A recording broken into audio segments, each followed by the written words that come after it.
I will take the last three speakers. Councillor Morrall, Simon Morrall. Thank you, Lord Mayor. I must say it's my first ever budget and it's been quite dry, so I'd like to try and attempt to inject some humour into it, because this morning I picked up one of these bad boys. So not only am I contributing today, but I'm actively paying into the budget. And let's be honest, you're going to need it, because the budget of the City Council has been a disgrace. To give you a bit of history, 5 years ago in 2014, Birmingham City Council was told, if you remember, that it needed to radically improve. Following an independent review, the government was going to give this place a year before it was going to basically threaten to take over. This caused, obviously, that the following year, in 2015, the then leader, Sir Albert Bohr, to stand down for what he quoted for was in the best interest of the city. In 2016, an independent auditor was called in once again to review the budget, following a shock 49 million overspend, leaving a further £78 million of saving required to balance the 2017-2018 budget. In 2017, how can we forget the industrial action with the bin strikes, which were costing Birmingham taxpayers millions, and this dispute is still going on today. And in 2018, it was revealed that this council used £116.9 million worth of reserves to mask the true financial position of this city, when it was actually running an annual deficit of £75 million. Now, I know the Labour members don't understand what a deficit is. If you've been on their Labour Facebook page and seen some of their really nice made videos about Tory debt has been rising, you know, the one where it goes from worker to worker to worker.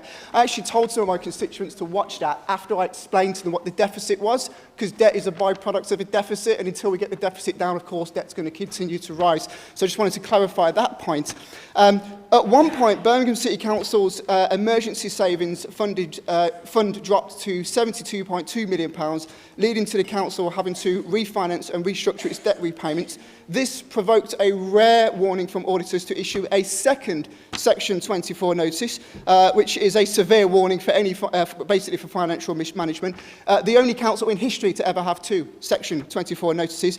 Meanwhile, of course, Birmingham residents have faced cuts. They're the people who are suffering, and their council tax bill has continued to rise by 32%, which I've had to scribble out and change, because I didn't realise it had gone up by that much, since the Labour had taken over in 2012. Lord Mayor, it has been 5 years since that damning report on this city, and frankly, nothing has changed.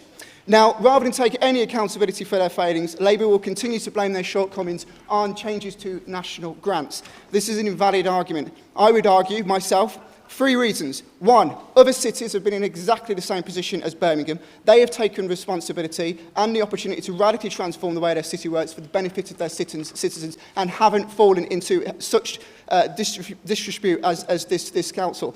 At last full council, we actually had a report on devolution. Do you remember that? That was only literally the start of this month, talking about how we want to be more self-sufficient as a council.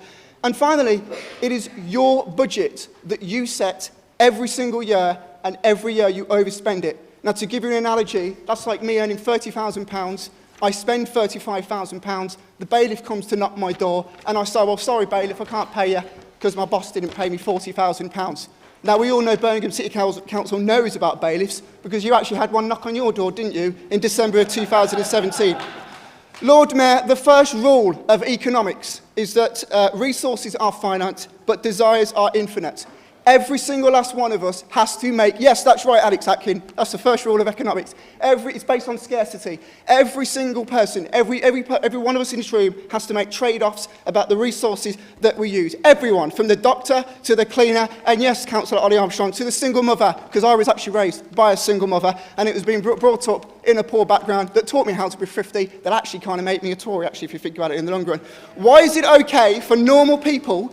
Why is it that normal people in Birmingham know how to manage tight budgets, that this council, the largest council in Europe, with one of the largest budgets in the UK, fails every time? After 5 years since that damning report, I have absolutely no faith that this Labour council can run a bath, let alone a budget, when they can't even empty the bins of this city, of this great city. What on earth makes you think you can run this country? Thank you.